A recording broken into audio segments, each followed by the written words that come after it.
feeling on top of the world. We're going to make America great again. I love you. I love you, folks.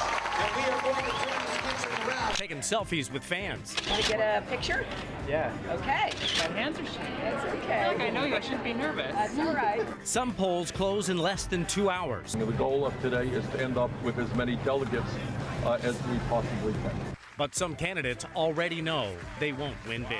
Super Tuesday was never anything that we ever thought was going to be some great thing for us. Fox 35 has complete Super Tuesday coverage tonight. And of course, we have our political analysts in, Carol Cox, Frank Torres with us.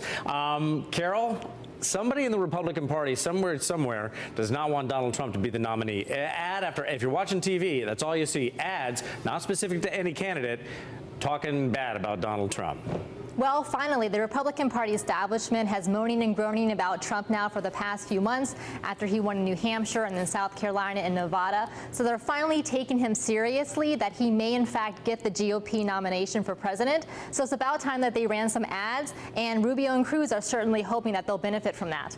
Frank, Donald Trump's going to have a good night tonight. We know that. But what would surprise you more? Donald Trump winning Texas, he's down like 9 points to Ted Cruz, or Marco Rubio winning any state? You know, it would surprise me more if Donald Trump won Texas, just to see the effect it would have on Ted Cruz. You know, Marco Rubio and Ted Cruz are jockeying right now to see who can be that Donald Trump alternative. And losing your home state, I mean, that's a stunt that Ted Cruz can't afford to miss. He needs to show well there, and he needs to steal other states as well. I think Rubio's going to have some good showings, although a lot of people insist that his campaign is still going to go on to the 15th right here in Florida, even if he doesn't win any states tonight. Carol, do you think either Cruz or Rubio drops out after this if one of them comes in third in most of the states?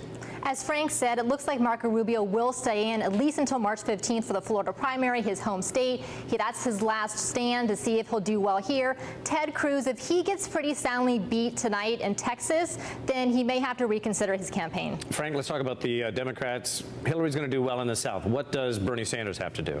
You know, I'm keeping an eye out for other states like Texas, like Colorado, like Minnesota, like his home state of Vermont. You know, he just needs to win 4 or 5 to keep this thing going. If he gets completely blanked tonight, and if he gets beaten very badly in those states where he should be performing well, I think he's the one that's going to have to answer some questions about the legitimacy of his campaign. You know, he's got a lot of young voters out there, a lot of support, but it has to add up to a win somewhere. Carol, Hillary Clinton won in South Carolina with more black voters than Barack Obama did, and what does that bode for Bernie Sanders moving forward? Well, based on how Sanders has performed in other states, probably not very well. So Hillary Clinton looks like she will do very well in the South. Oklahoma and Tennessee, you could see Bernie Sanders doing pretty well tonight. That's what he's hoping for moving forward. But as far as the black turnout that we saw in South Carolina, that actually bodes very well for Hillary Clinton for the general election, because I think we're going to see a lot of high energy on both sides this year. Carol and Frank, great to have you here. Thank you so much. Thank you.